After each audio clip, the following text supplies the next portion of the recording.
Hi, I'm Paul Vacheski, NebraskaLandlord.com. Today, it's a new video, a new notice we're going to talk about today. Today's notice is the 1430-day notice of default and intention to terminate the lease agreement. In the previous video we did, it was on the 3-day notice to pay or quit, which had to do for only and specifically the non-payment of rent. Today, this is the 1430-day notice encompasses everything else, anything other than the non-payment of rent. The 3-day notice is specifically for the non-payment of rent. Today, we're going to use this notice for things that the landlord or the tenant is not in compliance with. So this notice is for both landlords and tenants to notify the other that there's an issue that they're not complying with. So today, what I need you to do before we get going is right below in the remarks, there's a link where you can get the 1430-day notice. I want you to pause real quick this video, print it out so we can go along with it later on in the video. We're going to go step by step through it, so for reference purposes. So take a few minutes, download that, print it off, and then start the video back up. Okay, welcome back. So the 1430-day notice, very important. As I said before, this is for any breach other than a non-payment of rent. I'll give you an example. So let's say that in the lease, your tenant is responsible to mow the lawn once a week, and the tenant has failed to do that, and now the city code people are calling and sending you notices that the lawn needs to be mowed, so on and so forth. So you would fill out and serve to your tenant a 1430-day notice. And it basically says the tenant has 14 days to mow the lawn. Otherwise, the 30-day notice is so let's back up here. It's 14 days to mow the lawn. If they don't mow the lawn within that 14 days, then you as the landlord can terminate the lease agreement, and then they'd be forced to move, or you'd have to evict them. On the tenant side, the tenant has the same rights. So I'll give you an example. Let's say that the landlord, it's a multi-unit, and the landlord is responsible for bug spray, making sure there's no cockroaches and stuff like that. The tenant has repeatedly said, "Hey, Mr. Landlord, there's bugs, you need to spray," and the landlord's failing to do that.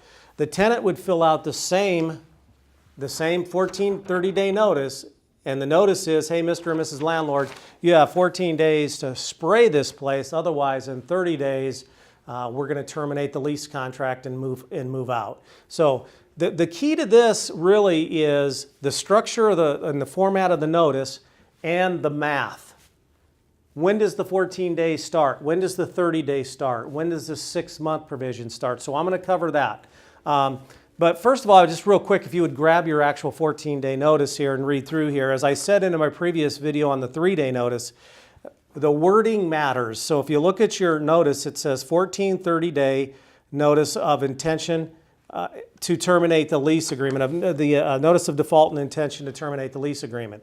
Notice that it's in bold print and it's capital letters. In the legal field, that means something. There's a point of emphasis to it, okay? As the 3-day notice, the language is very similar. It says this is a legal notice. Remember, we're giving this to the tenant or the landlord. We're serving them notice. This is a legal notice. Time is of the essence. Failure to comply with this notice may result in legal action against you. So this notice is putting them on notice that this is a legal notice. And we could take legal action against you if you don't comply with it. And then it goes on to say, consult with an attorney if you do not understand. Very important. We want to remove any possible legal defense that a tenant could throw up at the last minute if they show up in court that says, "Hey, if I would have known it was a legal document, I would have hired an attorney." Well, we've already advised them to hire an attorney if they don't understand it. So basically this notice, as you read through there, it identifies what the issue is. So in our scenario, it would be, as per paragraph 5 of the lease agreement, you're responsible to mow the lawn once a week, and you've failed to do that. At the very bottom, this is important. It says the delivery method, and I'm not going to get into the delivery itself because that's a previous video that I did, but it does have, how did you deliver this notice? Was it hand delivered or was it put in the mail? And this is in the notice. It needs to be in there. So if you hand delivered it, you put the date and who delivered it, and if you dropped it in the mail, then you would put the date that you put it in the mail and who dropped it in the mail. So very important that that's in there. Again, if you want to know more specifics about the notice, just go to a previous video that I have. So, all right, let's talk about the actual math. All right. It's a 30-day notice. You have 14 days to comply with whatever the breach is, or otherwise in 30 days, I'm going to terminate the lease and evict you. So let's look at our scenario, the example that I gave you. The tenant's supposed to mow the lawn. Days of the month, we have the 1st through the 17th of the month, and this is just an example.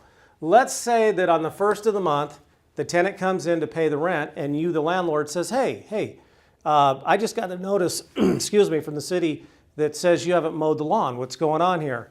And they say, well, I haven't got around to it, whatever the case may be. Or maybe they just say, yeah, I have, you're nuts. It doesn't matter. Either way, you've been put on notice that the lawn hasn't been mowed and it hasn't been. So on the 2nd, you write up the 14-day notice and you hand deliver it or you drop it in the mail as required by the statute. The 2nd is called the service day. You cannot count this as the very first day of the 14. So you drop it in the mail, you hand delivered, the 2nd doesn't count.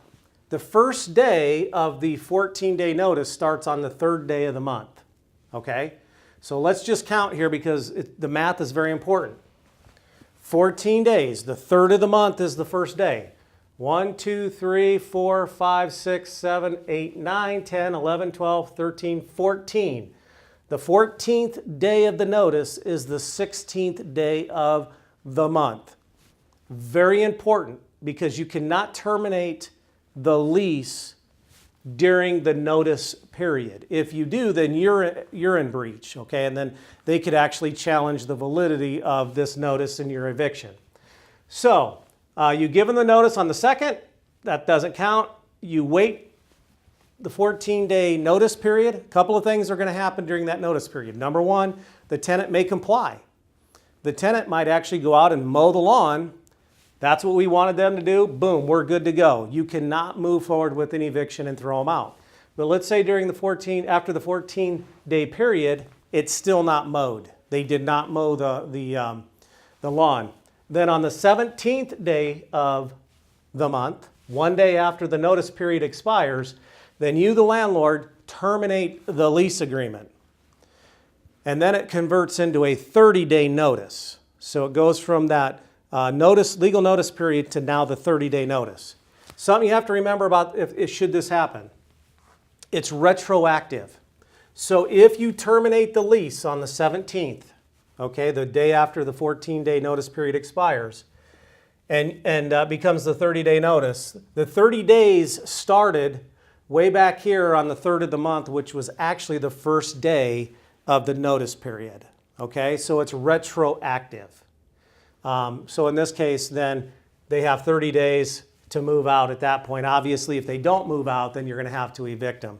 One last thing that the statute provides is a 6-month probationary period. So let's say that within this 14-day notice period, they do mow the lawn.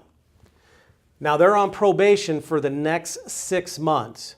So if the same thing happens again, they don't mow the lawn within that 6-month period, you don't have to give them another 14-day notice. You simply give them a 30-day notice. You've basically invoked the 30-day notice provision of this. It says, hey, you got 30 days to vacate.